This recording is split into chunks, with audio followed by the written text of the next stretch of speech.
If you look at the problems we are facing in the world right now around hunger, if you look at the problems that we are facing around epidemics and things like HIV and AIDS, if you look at the problems that we're facing around financial systems and that we have the wrong incentives in place for certain groups to be making more money than others and a very skewed distribution of wealth in the world right now, these are big problems. If you look at what's happening now, there have been fundamental changes in the way people think about problems, the kinds of problems that occur, and certainly the impact on design. It's the issue of how the design mind, with this potential to use creativity to defeat habit, how that mind gets used effectively in solving really complex problems that can only be solved with human solutions. So all of these changes, all of these dynamics are occurring simultaneously. It's a point at which design can be extremely powerful in solving problems. Or if designers conceive of themselves too simplistically, they can be irrelevant. So it's a very challenging moment for design where the upside potential is huge. The need for change is pretty huge too. In an ambiguous problem, you don't know what you don't know. The situation is changing constantly, and you don't necessarily have one path that can go through that. You have to be responsive and adaptive to whatever the situations are and how they're changing. So if a complex problem is like playing chess, an ambiguous problem is like inviting your in-laws over for dinner for the first time. Yeah, you're having dinner, but there's a lot of other issues that are going on there, and navigating your way through that is not a very easy thing to do. Tools of design help us with these kind of difficult problems that have several difficult constraints. Why? Because when we have an issue like that, there's just no way around thinking of different possible alternatives, and that's something designers are very good at. Design tends to think of things more in terms of products and services, but they don't necessarily think in terms of what is that higher calling, what's that higher purpose, what's that real vision of how a company, how an organization, how a government can have a massive impact on the world and then consecrate itself to that higher calling. My first idea is probably not going to be the best one. I can't fall in love with that. I need to explore different alternatives until I find a direction that could really solve a big and hairy problem with many difficult constraints. That's what design thinking is all about.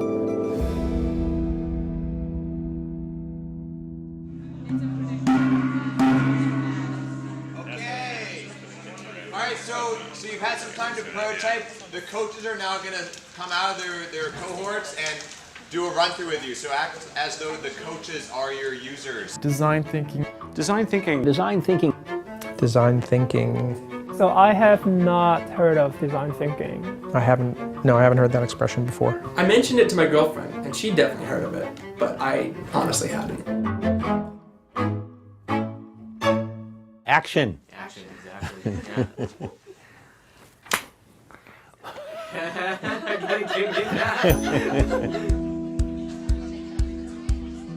So right now there are about 130 students who before yesterday morning had not had any exposure to design thinking. The topic that they're working on is redesigning the savings experience. And so they were exposed to all different kinds of user needs, people who are married, people who are students, people who are 70 and thinking about retirement.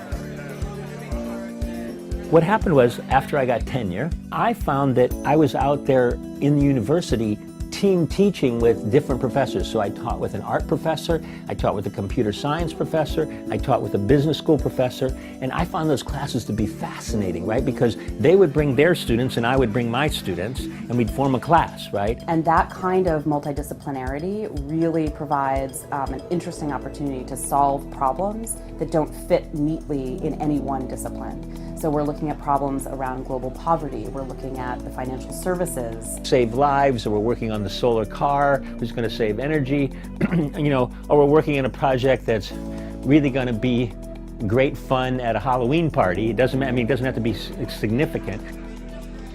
we take them through this kind of step-by-step process where they start to be mindful. Oh, that's how I did it. Oh, that's where I synthesized ideas. Oh, that's where I built prototypes and showed them to other people.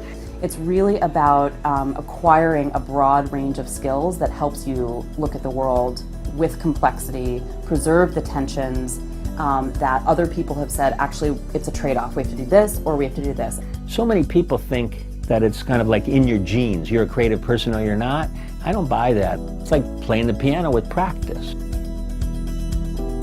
Examples of stuff that we make in the process everywhere. Everything from quick prototypes to finished, kind of almost finished products. And having a physical workshop is absolutely key to what we are as designers. You know, my definition of design thinking is applying the methodologies and approaches of design and designers to a broader set of issues and problems in business and society. In fact, if you can go back and look at design writers from many years ago, and you'll find the term being used in various contexts. But I think in terms of currently where it came from, for me anyway, was really at Stanford originally, and I think David Kelly, because they were in a teaching environment, they were trying to figure out, well, how do we talk about what it is we do, and how do we talk about this kind of methodology of design and how it applies in the world.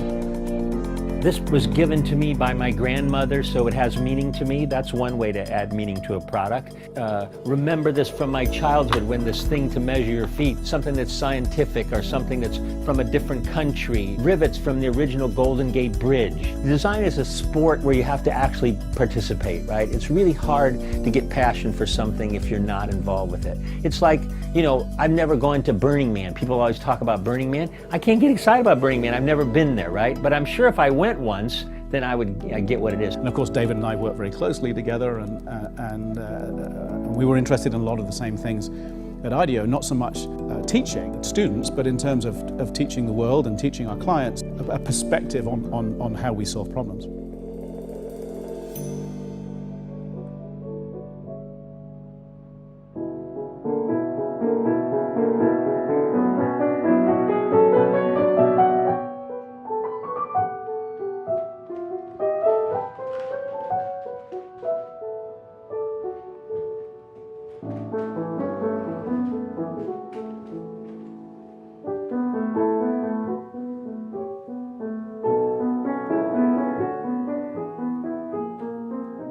Design thinking was a term that arose in order to distinguish between what others think of as design, which is usually just the surface, to the thinking behind. Thinking is something you do first and then you make. And it's also a couple of processes. Begin from where the user is and understand human needs through a kind of ethnography and observation. Then to brainstorm and diverge and understand what all the possibilities might be, and then to prototype and to improve the prototype through iteration. As I understand it, these are the fundamental pieces of design thinking.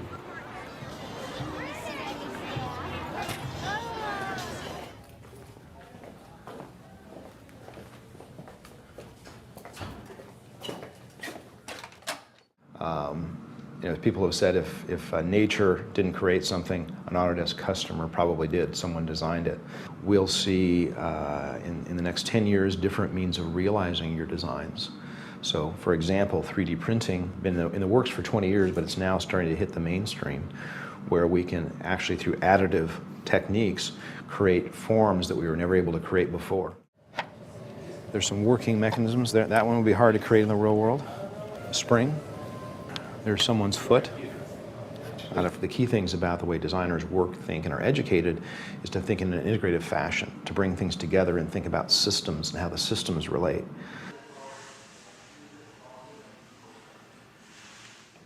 This is Material Connection. Fantastic. I bought it. This very scary picture. You see how two people are fighting, but actually it's one person fighting with himself. Inside, maybe. Inside, yes, anxiety. So I think we are in a material age now. We really are living a material age. And in the old days, you know, there's a chart of materials or elements from the chemistry lessons you learned where there were 104, 110, 120 materials. I'm not saying we are inventing new classification system, but we have at least 6,000 materials in our data bank. You know, it's still questionable what is good design, but it's also a big subject if we want to discuss what good design means. And this is originally called Namiki pen. It's slender and beautiful. So the new pen of this is thick. It's like a fat version. Why did they change it? I really don't have the answer. Because good design in this case, of course, is the proportion. It works well, and they've made it worse. It usually has to be better, right? Well, so much for that. Design is the act of seeing something that we want to be better, and then the activity of making it better. It usually starts by someone seeing a problem, but it's up to that first conversation to begin questioning, does the problem as stated represent the problem that we should observe? It's just like in medicine. I may go to a doctor and say, I have a pain here, and the doctor may realize the problem isn't here, the problem's over here. And it's the design conversation's responsibility to diagnose, if you will. If I asked you to build me a bridge, what would you do? If you build a bridge, you could build that cantilever bridge or a suspension bridge or, right, a whole bunch of different kinds of bridges. But if you ask me why, and I say I need to get across this body of water, right, then what solutions might you come up with? A boat, swimming, give me a wetsuit, right? A tunnel, an airplane, right? Oh, and a bridge. So by asking why, I've now completely reframed what it is, right? If you ask me why again, and I say, oh, I need to get a message to the other side, right? Now what ideas do you have? No, I don't have to go across now, right? So how can I get a message to the other side?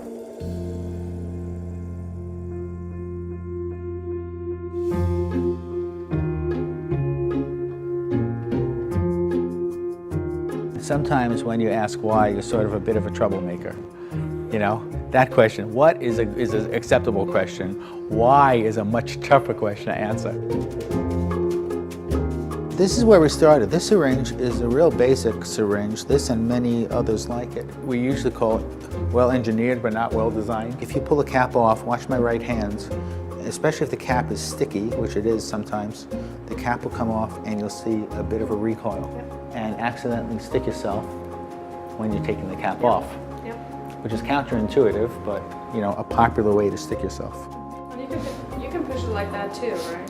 Yeah, and actually what we find is that there are many different styles. Some people are doing it like this. You know, some people may do it like this with a thumb. Some people will do it two-handed.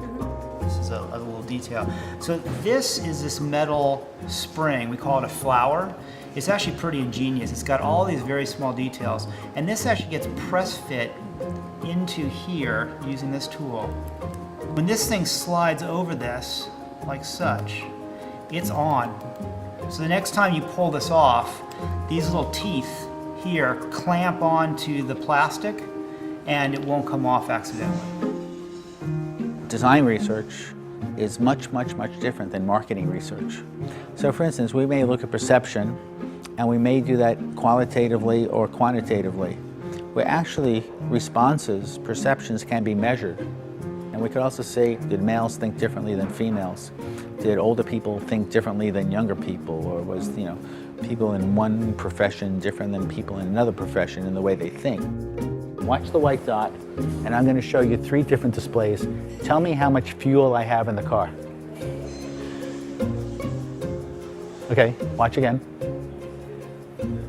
By designing this display to be an area of color, a large area of color, it's much easier to read. It doesn't require accurate focus, and you can even see it out of your peripheral vision. Our description of design for everybody may be a little bit different. We want to accommodate as many people as possible.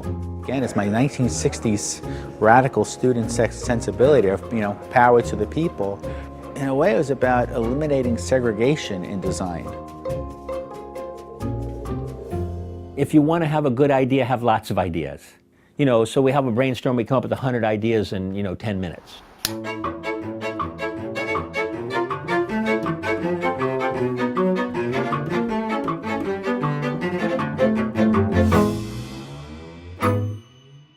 If you try stuff, that doesn't mean spending $1 billion trying something and having that fail. You have to think cleverly and say, how can I have the first try for a $10,000 investment? And that way, if it doesn't work out so well, that's not going to kill us. And so changing from, I have to wait and wait and wait and wait until I get it absolutely perfect and invest more and more and more time in getting it perfect, and then I'll show it to you. We want them to think, I'm gonna go really early. I'm gonna say, I've just done some preliminary thinking. What do you think? You can trash it if you want. Just tell me what you think, and then do it over and over again. And that I think ends up feeling very liberating to these students, who many of them are highly kind of analytically trained, and they've come from a world where they've got to get the right answer. I make stuff up. Okay. Whoever done it, it's a really nice. Design thinker. I think probably more like a guy who just, all right, but I make stuff up. I'm making T-shirts, Old ones like this, right? The classic meter Or it has the round shape because it's got a time indication that's tipping like this, and this is sort of doing the same thing. The one thing about cities is that they're pretty strapped for human resources. So just managing the situation, having thousands of these in the street, and you have 100 people just operating them. I think we could figure out a way that basically throws the coins under the bus, so to speak. We don't deal coins, we do everything is digital.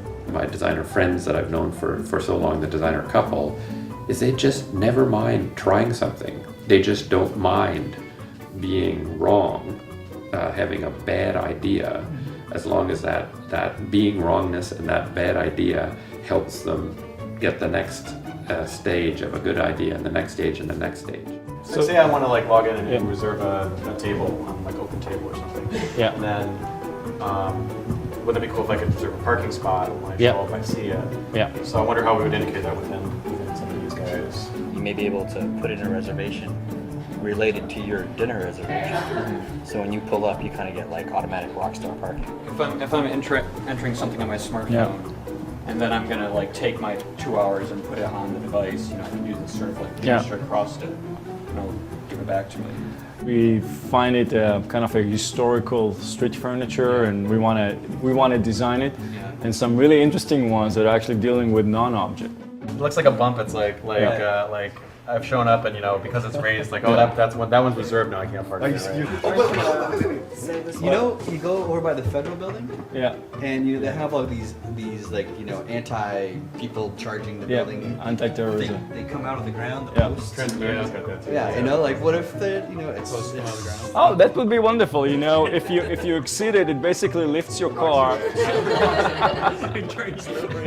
No, just 2 inches above ground, so your wheels are ready to go. And the idea is that it's kind of protected from the sun and the elements, and the screen doesn't have to compete with the sunlight when it's coming down.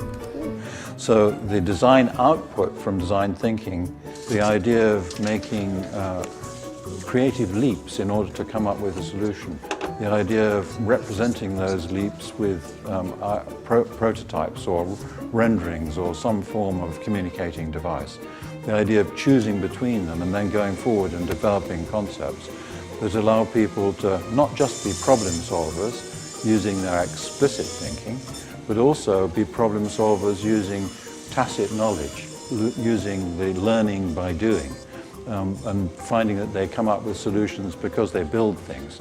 They're making things. They're coming up with solutions using intuition.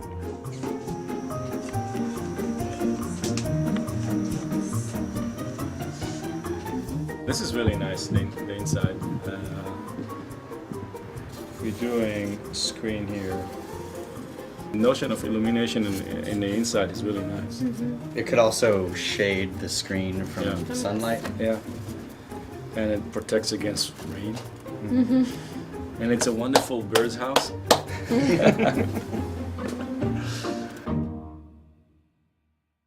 When Skype came up, okay, was that 2003? They said, oh, you know, Skype, free calling can't work. It's not serious. You can't offer phone calls for free. They're going to disappear. So they didn't take Skype seriously. Well, you know what happened? Skype today is the largest operator of international phone calls. They own 13% of the market. Now what happened is that these senior executives, they were thinking of the industry through the lens of their business model. Running large-scale network, which costs money, you can't give that away for free. What they didn't realize is that Skype has a different business model. Skype has zero network. It's a software company, and their network is the internet. So for them, it doesn't cost them any money to offer a call for free. But these senior executives didn't take the time to analyze the business model. They would have understood, we're doomed. My name is Jefferson McCarley. I am the general manager of Mission Bicycle Company. We are a company that makes bicycles made to order, custom for each customer, one at a time. This is our frame. It is about 4 pounds, so it's a very light. So we start with matte black. That's it's one of the most popular colors.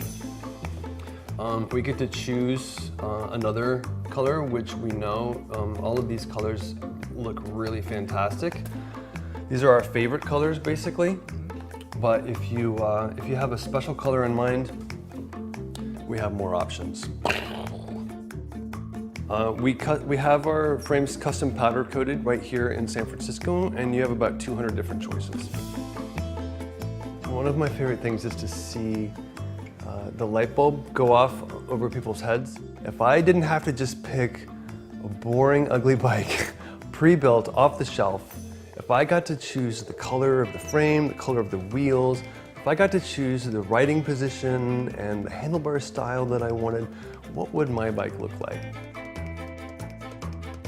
A third of our customers, I think, are designers. So you can be a designer on the web and you can learn that trade, and you can be a designer in architecture, you can learn that trade, but it's very rare that you get to walk in and be a designer for bicycles or for your city, how you experience the city or anything. That's the empowerment piece of what we're doing. We actually literally enable people who have a design eye to design their dream bicycle, and then we go and build it. The frame is set and it's ready, and any parts you want to switch out or upgrade later on, this is done. You don't have to worry about it anymore. You're just cleaning it out so that... Yeah, so from now on, anything you want to install will be ready to go. I'm not usually a details person. My brain doesn't work with the details. So when they started going through all the details with me and I saw just how many different things on a bike you can customize, I kind of started thinking that I should start paying attention to these things because it'll really affect my relationship with my bike. I kind of already knew what colors I wanted, and they walked me through everything online and then showed me everything in real life. Traditional model is we're going to build this thing and we're going to try to sell it to you, and you either take it or leave it. Yeah. And then I think that's maybe fine if you don't have direct access to consumers, but when you start to use technology like the web, or you have a store where you can keep a lot of different parts and have really smart people put them together, you suddenly are less about saying take it or leave it and more about saying what do you want. Last week I was at my office seeing patients, and when they told me my bike was ready, I was so excited I left patients in my waiting room waiting to see me and came down the street to get my bike. And then went back to work, and I was really excited. So now that I see that I was riding a bike a lot, and it was my main mode of transportation, I wanted a bike that I actually enjoyed riding instead of riding because I felt like I should or had to. one of the things that we want to do is push the store experience as far as we can go, and use that as a way to inform what we need the web experience to be. And we really do treat it like a laboratory. The web experience to be an extension of the overall customer experience. And whether we need to have stores or we can do everything online, we're agnostic. Whatever makes the most sense, we'll do. We're not going to get it right the first time. What we do is really iterative. And what we do is it's really almost as much about learning as it is about producing. Things that we think are doable and putting them out there and learning and fixing mistakes and iterating and moving on to the next thing. And that's a design, that's fundamentally what I know of design, the design process. So you have to iterate. So, and that's what we do. Here's me getting really intense, but let me tell you, I'm laughing because the wave for me is not that big, but it's funny how it looks pretty. I'm getting all, cowabunga. To me, it's one of the most zen sports. You are in the water and you have to look at the horizon and watch the waves. And, it's very meditative. And because I'm such a multitasker, it's the one thing that gets me to stop thinking about everything else. Different companies say they believe and they respect design and they understand design, but their level of education in understanding how much you have to invest in design affects the type of person we bring to them. A company that's beginning to invest in design would need to look for someone who's more of an entrepreneur, someone who knows how to set the foundation of a design team, in addition to knowing how to design or manage. So it's very different than a company who has a team of 50, 100 designers, and they're looking for a new design manager. People used to debate, is the term industrial design correct? And people used to debate that it is hard to define to the public, to non-creatives. But in reality, the term industrial design to me is very effective. It means design within the business world. A long time ago when I started my company, I think 6 months into it, I got a cup. Instead of working, I just realized I needed to do something to inspire myself. And I wanted to know that one day we could make change, help the design business world understand the value of design. To the point that I took a copy of, I love Fast Company. I think Fast Company really tracks innovation, creativity in all aspects in every business world. So I took a copy of Masters of Design for Fast Company. In fact, I think that's Yves Behar in the back. So I feel sorry for him, but I put my face in front of his. And I even changed the words. Companies say we want to be the yay ideology of our industry. And I say, do you have the guts? And it has my, Angela Yeh, CEO of Yay Ideology. How to succeed with style. What Angela Yeh is teaching Coke, J&J, and Coca-Cola about designing matches. So that's our dream, is helping design integrate into the business world.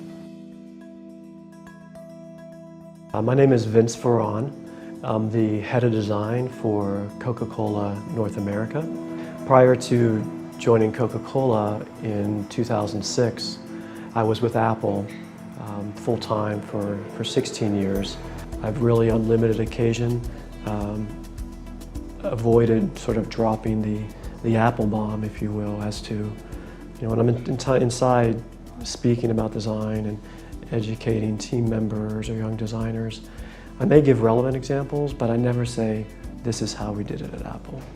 When I first heard the term design thinking a few years ago, after I read Tim Brown's book from IDEO, at first I didn't really understand the term. We never, uttered that word. I never heard it at Apple's design studio.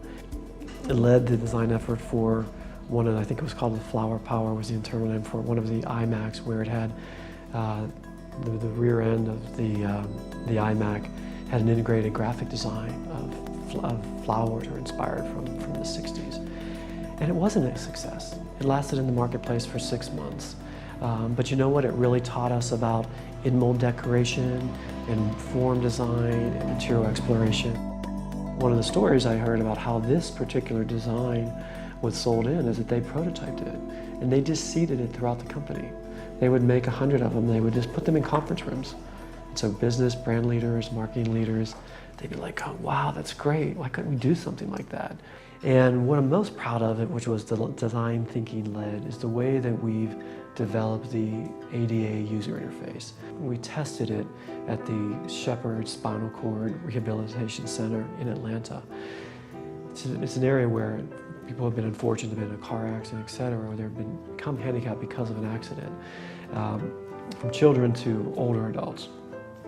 When they realized that we actually went through this extra effort to enable them to pour their own Coke, I truly got goosebumps. And it beat every interaction I had with, Steve Jobs, Jonathan Ives, my great colleagues at Apple.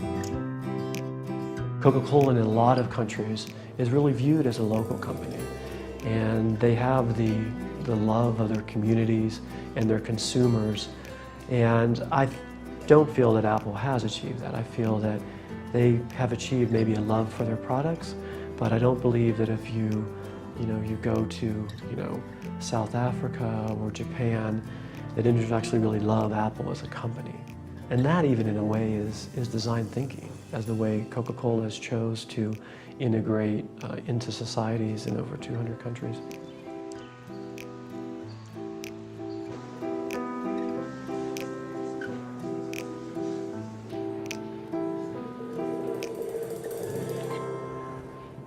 Cups that I was given from Korea just yesterday. They're called moon cups. And you can see there's a shelf on the inside. So if you put, say, milk, a white liquid, into this one, so this looks like a full moon. Oops. But if we drink some, you can see it looks like a partial moon. Well, the businessman, by taking one solution and testing it, wants it to succeed.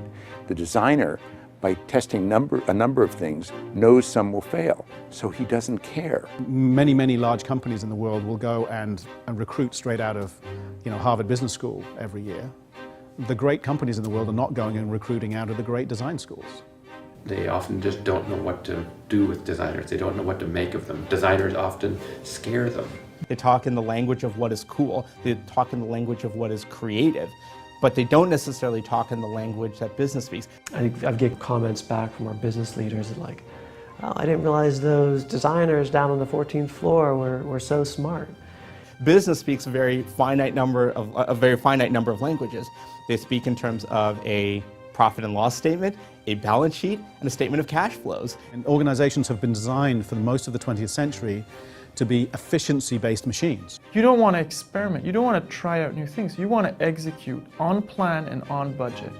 Executives are saying, well, what part of that can I learn? Right? They get the creativity part of it. And they say, oh, this is about being more creative. Or they say, oh, well, no, this is about more of an element of play. And so they play with pipe cleaners and pixie sticks and clay. Well, we tried that in 1975 and it didn't work.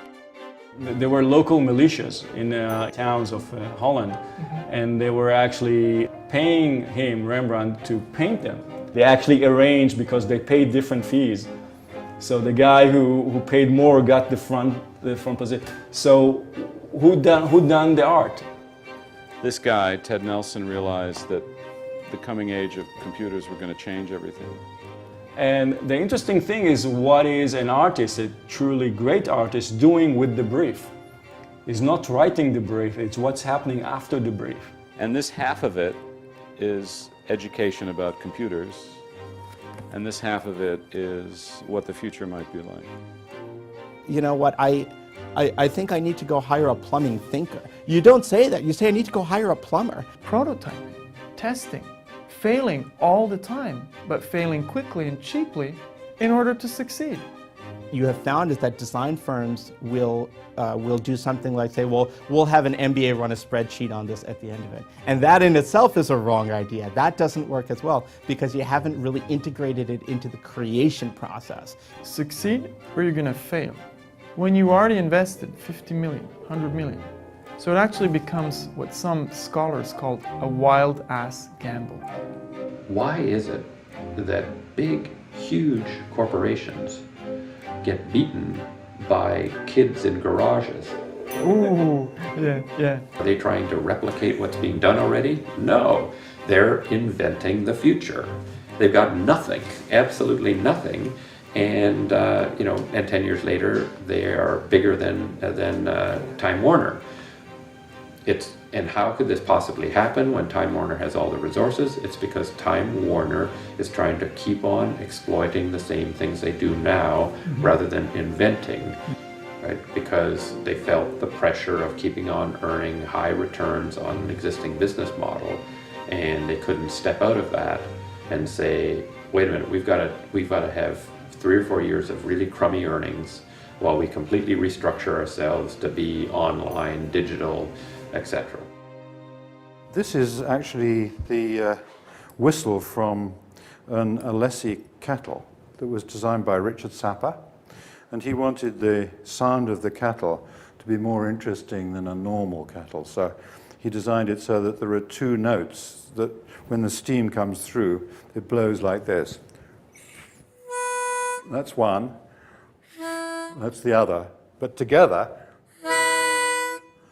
And he gave me this as a souvenir when he'd come to make a Bill's Design talk.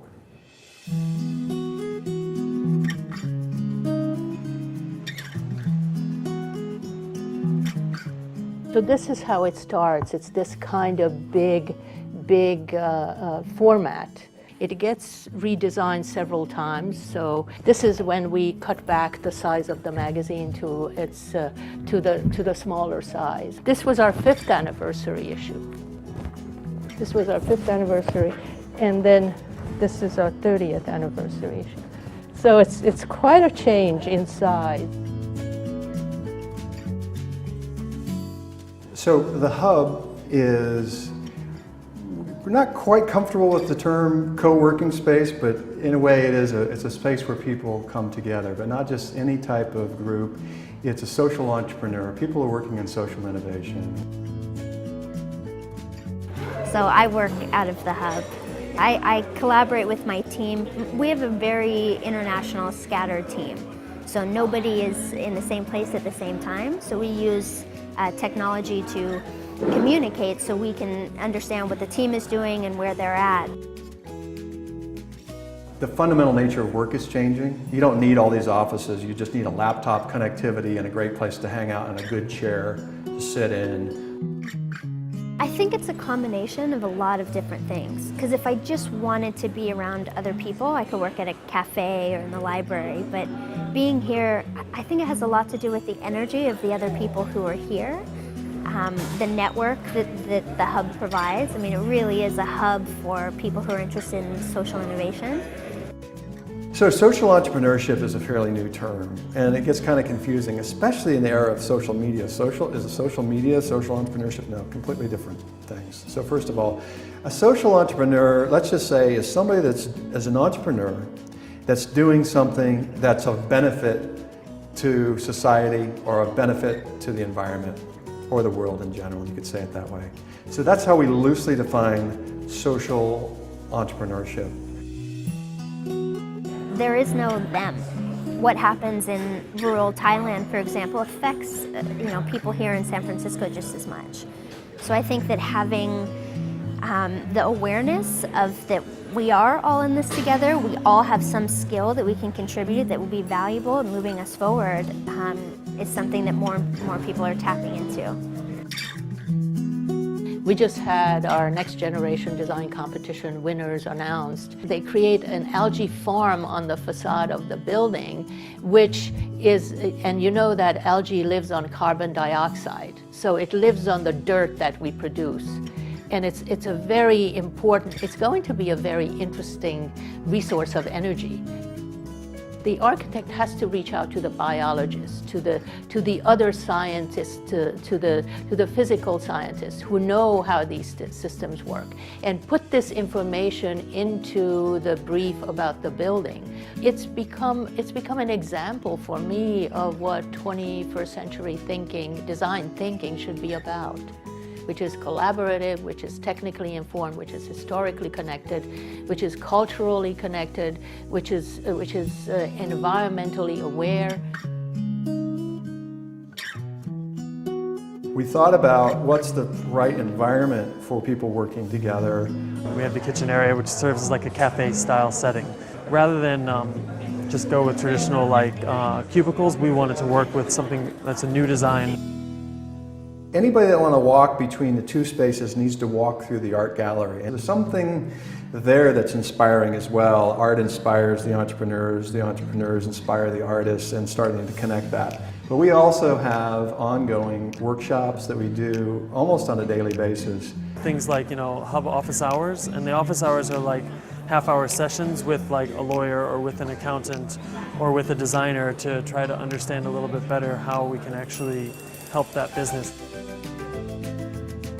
We believe that there are certain things that the nonprofits really need to be there for. But one thing we're really trying to emphasize here, because it hasn't been done so much, is for-profit social entrepreneurship. And if you think about it, if you get one of these entrepreneur groups kicked off with a little bit of money to help them get to the next level, they're off to the races, and they're scaling up their business, and you won't need to fund them anymore. They've got a little business that now is running and up and going. So now I can fund this one, and fund this one, and fund this one, and fund this one. People get really excited and turned on by this idea of somehow an intersection between their values and ultimately what they care about in the world, and their lifestyle of wanting something that's convenient, something where they're, you know, going to live well by doing good, is becoming a more and more attractive idea to people. These are the people. This is the collaborative group that I mentioned. So they're all young people, and this is what it looks like. This was the old building that they remade, and this is what the new stuff looks like with the algae on the facade. And then this is a detail. So it's pretty cool stuff when you think about what changes can be made and how a boring kind of mid-century modern office building can be turned into something beautiful and be part of the community's life. The thing that excites me the most about this, and I think excites most people, is we have a chance to really move the needle. We have a chance to make a difference on a significant level when we get all these pieces moving together. That's what gets me up every day.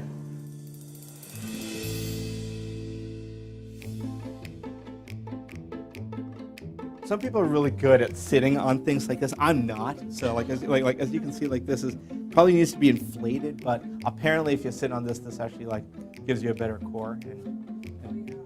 Jump Associates is a strategy consulting firm, and we spend most of our time working with companies to solve highly ambiguous problems around growth. The rest of the company and get comments or get ideas, they can spin it around and basically post stuff on the outside, and people are able to then comment on it. And that typically means taking a non-traditional approach to solve questions that they have where they don't necessarily know what the right answers are. They don't even know sometimes whether they're asking the right questions in the beginning. Affectionately called the Zen room. And one of the benefits of a room like this is that you're not sitting in a normal office chair, you're not sitting at a normal office table. You know, we're having deep discussions about what's the vision about the greatness of their company, what's the vision about what kind of impact they could have on the world. Set up to be reminiscent of an old style diner booth, right?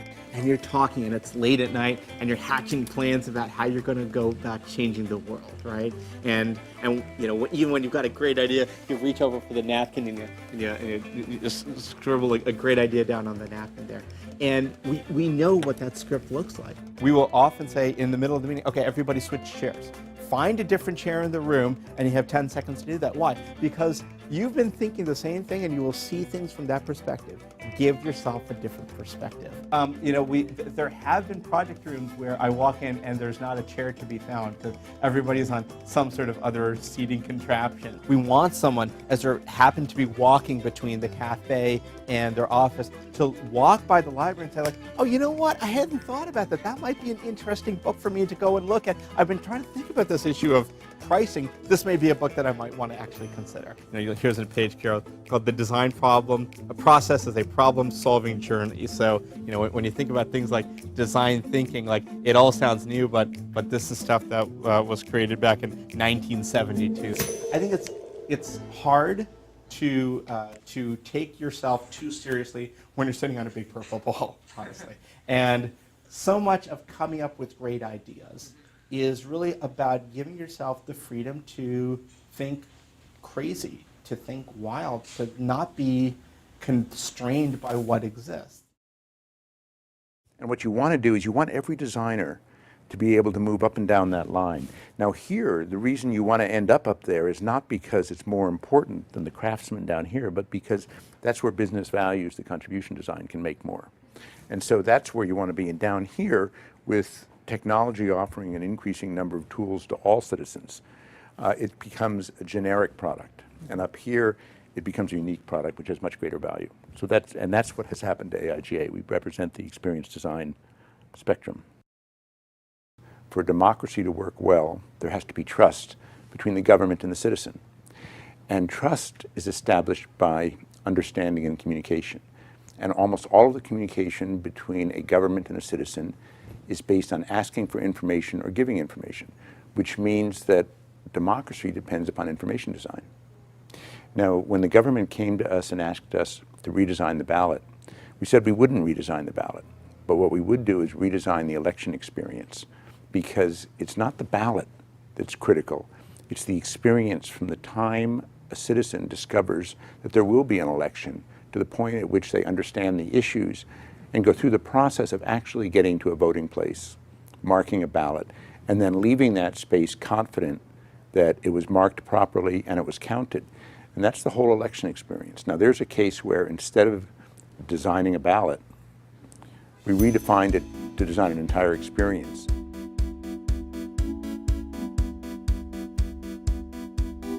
I'm Jennifer Polka. I'm the founder and executive director of Code for America.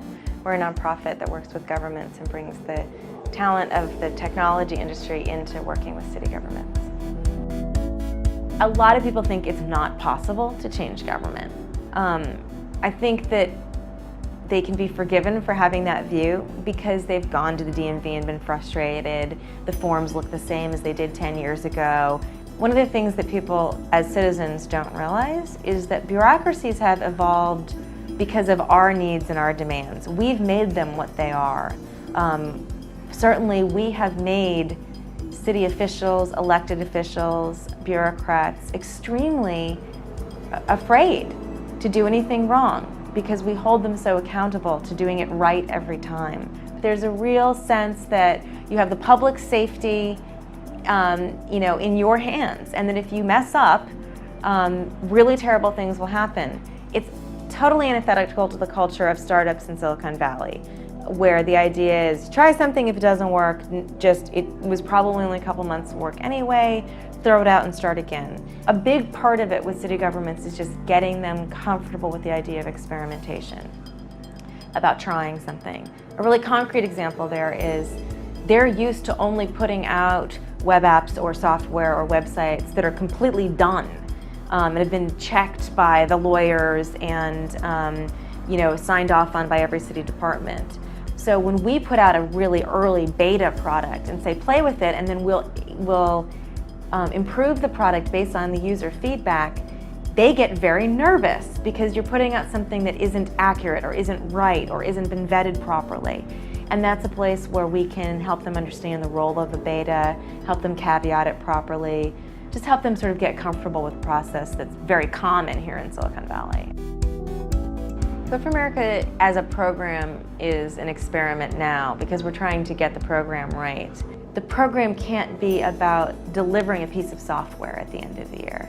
The program has to be about a deep engagement between the fellows and their approach and City Hall and their traditional approaches. Get some experience with that. It's not going to change how City Hall works full scale in 1 year. It's not about that. It's about experimenting. We consider our model open source and encourage anyone who wants to try it to simply learn from what we've done and adapt it to their own circumstances, because I don't think a direct translation of what we're doing will necessarily work in some country. I don't really have enough experience in those other countries to tell them what would work. They'll have to figure it out. I would issue a warning. Actually, maybe that's too strong. That's going in. I don't want them to come after me late at night, you know, in a dark alley.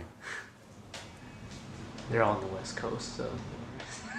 My interest for the last several years has been how have a better dialogue about design and design thinking. And so the idea of having a film which explores that, I think is a fantastic idea. I mean, it allows you to look at it from multiple perspectives. It allows us to have a debate kind of in real time without it being in real time.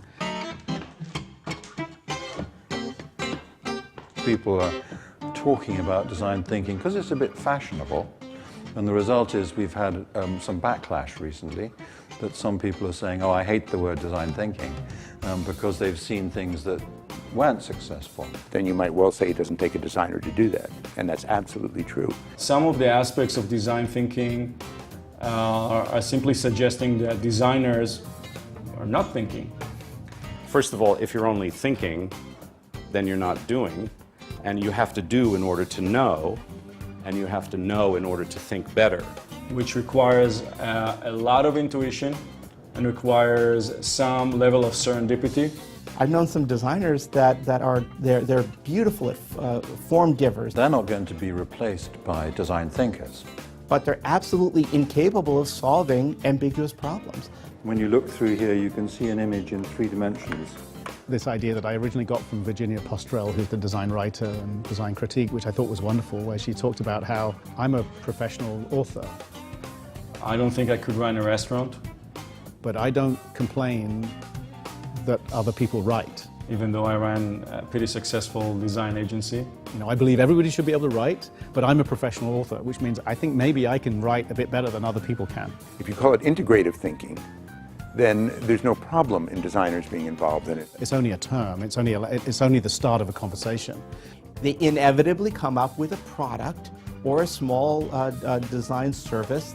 Well, is that the right solution? Or is that just a solution that you could make because you were a designer? That doesn't necessarily change the fact that nonprofits of the world are completely underfunded. It doesn't matter what the problem is. I can go in and solve it because I'm a designer. Why the heck aren't designers changing the world? You can't. You didn't study the problem. You don't understand the problem until you go and actually spend time really diagnosing and having really deep empathy for those complex systems that are there. Then and only then can you really be able to offer credible solutions. I mean, I'm absolutely not trying to say there's one way to think about design or that design thinking is some sort of dominant idea in design. It's not. But it's a way of having a conversation with the world about how design can have more impact. I mean, it's a lot like karaoke, right? You got to kind of like get out, take a chance. You know, it doesn't matter if it's, you know, how good it is really. You know, that's not the point. You're like trying to open up, right? So is there anything dangerous about karaoke?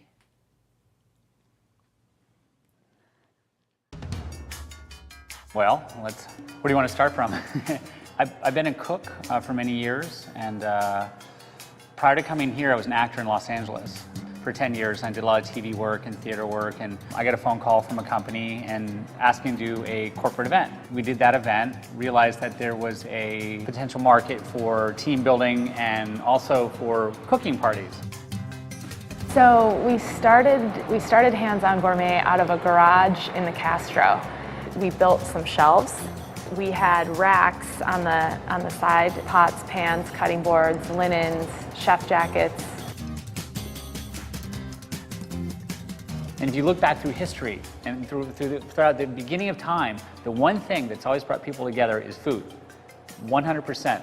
Every person in the kitchen is working together to make this beautiful plate of food come out at just the right time. I mean, we're an entertainment-based business, and it's really important to get chefs who are really talented, but that can also deal with people. The chefs are there to facilitate. Have to have patience, and they have to be the ability to work with people and also be a host, really. When we work with accounting firms or bankers, they come wearing suits. And they might sit back for a little bit and, yeah, I don't want to do that, that's fine. You know, they're on their cell phone. Then they look over, and everyone's like having fun, and they're like, and so those people are actually the people that have the most amount of fun, because next thing you know, they're throwing pizzas in the air, you know, they're having a good time. I think what they like most is it's an icebreaker. And it really helps kind of make people feel at ease. And because we're not a cooking class, we're a cooking experience, and so people don't have to feel like they have to perform, so they just have to come in and have a good time. You know, the thing about here is that in the beginning of the events especially, you need to get people excited about the events. I mean, because this is a theater, if you want to really like it, this is a big stage. The connection to my acting is taking the entertainment side and then folding it in with the cooking side. So it brings these two together, which seem to work. We have a whole range of clients, really. We had a group of consultants come. The challenge they're faced with every day is solving problems that don't have a clear solution. So what they did is no recipes, and there were 3 teams, and each team had a different set of ingredients. Their challenge was to come up with a dish using all of those ingredients. Design is very important from a lot of different elements because you want a lot of this energy and this creativity. You want to create this space that makes it feel warm. And the big thing that I learned from here is one word, restraint. I wanted to look at it from an element that people come in and feel comfortable. You don't want a lot of stuff, but you want enough stuff.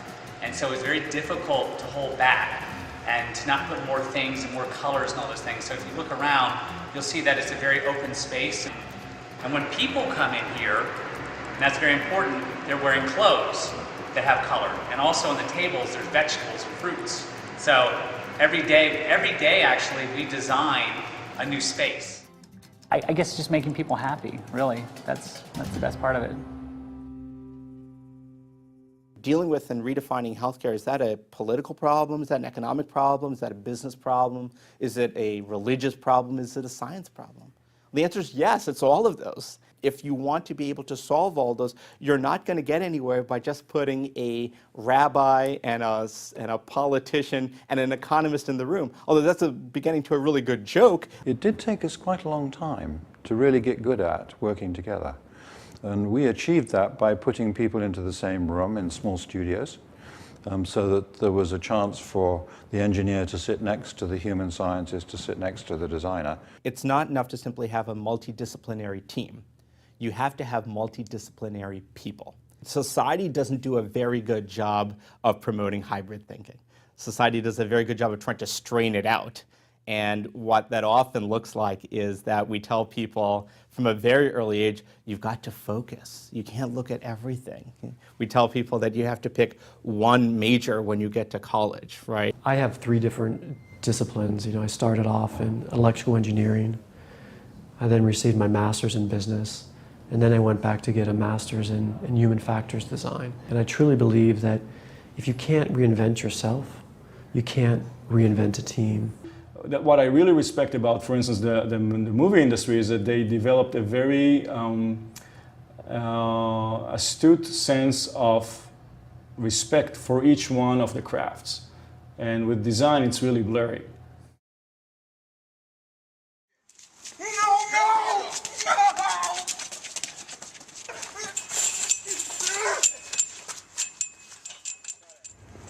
Yep, here we go. And action. My name is Jack Perez. I've been directing for about 20 years. My last film was Some Guy Who Kills People, a comedy thriller, executive produced by John Landis. I also directed a film called La Cucaracha and The Big Empty, made in 1997, and Monster Island for MTV, and Wild Things 2, and the pilot for Xenia Warrior Princess, and a whole bunch of stuff. The irony is the one film that most people know me for is the film that I'm least proud of, which is this Mega Shark versus Giant Octopus, which is, you know, really the shittiest movie in my entire filmography. And not necessarily, you know, it's not my fault entirely, but it's funny that that became the one that people know me for. The making of a film is, you know, a huge project. It's something that starts on paper, in this case, you know, it's a script, and then continues through the paper process, through storyboards, conceptual illustrations, and then it becomes a matter of translating all of that into an actual physically shooting the movie and then cutting it and then mixing it and on and on and on. So in a lot of ways it's like building a bridge or any huge project, you know, where you have a lot of people, but you do need somebody in the director really to have a very strong vision of what he wants in order for that information to be funneled properly through all of these people so that it turns out to be like those storyboards or those conceptual illustrations. A camera can be wielded like a brush. So in a way, you can imagine a painter, if somebody else was using the brush, and the painter was trying to tell the guy who's operating the brush, this is the kind of stroke I want. Sometimes you feel that way.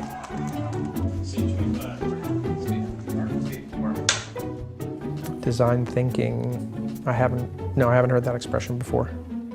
Well, I think that, prototyping is something that can happen in film. Sometimes there are tests, there are wardrobe tests or tests with preliminary special effects tests. The nature of collaboration is people are going to bring something to it. Ideally, what they do is they take what you have and enhance it. And I think the foolish director is the one who doesn't consider other people's opinions who he's working with. Because you're working with so many different people, you want to work with people who see the way you see. Because if you work with a cinematographer whose vision of the world or this particular story is so drastically different, or a production designer whose color choices or textural choices are different from how you see and feel it, it's going to be murder getting what you want on the screen. You're going to be fighting and arguing and trying to get your voice heard. Get him! Back! That's it! Whale!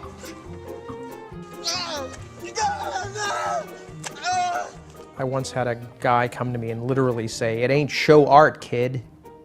It's show business." The problem is that, and it's not exclusive to filmmaking, but the people that make film, physically make the film, are of a different mindset than the people that are, behind the scenes business-wise. They're completely different personalities. It's a question of priority. The value system is different. So you can't expect an executive or a businessman to value art the same way an artist does. All you can hope is that they see some of the value in what you see and support that, or find a way to financially support that. And it's also up to the creative filmmaker to understand that you can't have everything you want, that things cost money. In the film world, every day costs a certain amount of money. Equipment rental, salaries, and if you go over a certain number of hours, you're into overtime and a big expense. And in the beginning, I didn't know that. I just thought, well, it's just the studio movie is just a bottomless pit of money. You just do it till you get it right. And like my very first time out, this producer grabbed me and said, "Listen, kid, if you don't get this done, before 7 o'clock, I'm firing your ass." And at that moment, I was like, well, they didn't teach me that in fucking film school. A director is in control. I mean, a control freak is the natural personality for a director. You want to control this little world you're making. Sometimes you take too much control, or you realize, or you forget that life cannot be completely controlled. Life is much more complicated and chaotic. Film is just an echo of that. Cut, that was a good one.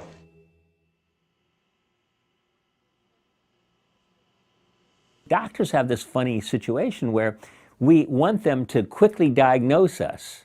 On some level, I don't want my doctor to be creative. It's like, I want my doctor to be really good at the surgery or what is, and do it exactly the same way that worked last time, and don't try new stuff on me. The doctor says to you, I don't know, let me go and do some studies and come back to you in a while, right? It doesn't make you feel well. The danger of the whole design thinking movement is that people will try to push it so far that it makes it a formula. There is a great desire to push things to algorithms, to a strict formula.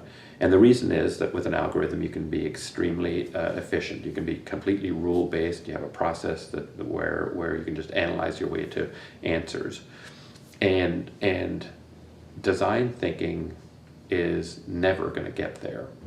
And when people reduce design to a formula, I think they will lose virtually all of the value of design. When we're innovating, what we want to do is look for the outliers. We want to understand the outliers and say, here's something that doesn't fit the pattern. Why is that? Does this give me a new insight or a new way to do things? So innovators are actually searching for the outliers. There's a disciplined optimization, things like Six Sigma, right, where we're really trying to narrow down on a problem. But there's also a disciplined innovation. That discipline's a different kind of discipline. It's a discipline of doing very controlled experiments, saying, okay, I'm going to have a hypothesis, I'm going to test that hypothesis, learn from that, change my hypothesis and move on. So my name is Tony. I'm from Taiwan. I'm a fourth-year graduate student in Stanford University in the Department of Systems Biology. My projects involve looking at how frogs develop and how human white blood cells move. We raise frogs in our labs. So we typically inject hormones to the frogs when you want to induce them to lay eggs. This is actually human hormones.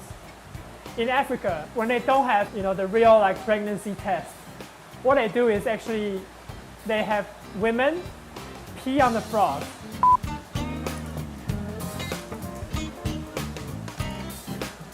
And then the frog lay eggs the next day. It means the woman is pregnant. We only take their eggs. We don't do anything with the frog. They can lay thousands of eggs each time. And sometimes we just need one. In this department, in the second year, we have to propose a proposal which you describe the question you want to answer throughout your PhD. What I heard is probably 90% of the time when you graduate and you go back and look at what you proposed in your second year, it's usually not the same. We propose a question and then we have to always modify our question or modify the experiments that we do. So it's really an iterative process. During my second year, I proposed a model that I feel very excited about. I made some predictions of my model, and I want to do an experiment to test it. At that time, it's really hard for me to think about alternatives. But then the more I test it, the more I convince myself that it is not right. And it takes a lot for me to believe that it is not right, because this whole lab and a lot of other labs has done a lot of things based on this assumption. But then I finally decided that I want to prove that it's not right. You can't just come in and destroy everything and tell everybody that you're wrong and then go away, right? You need to come up with some new model that is consistent with the past observations.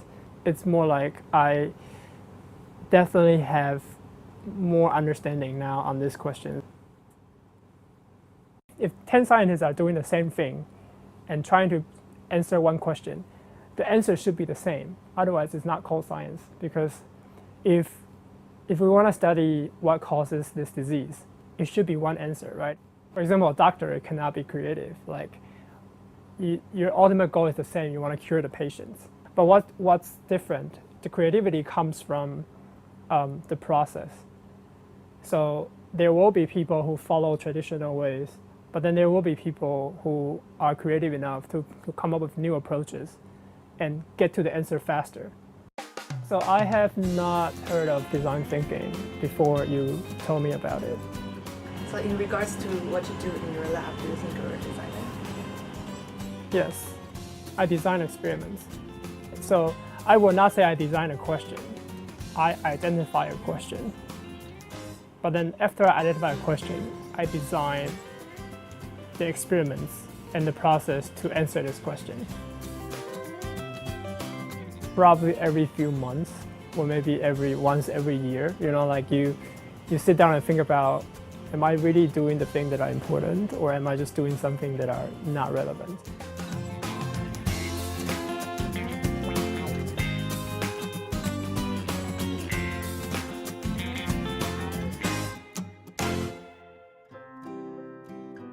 It's a very interesting story about how design managed to not explain itself through the last 100 years.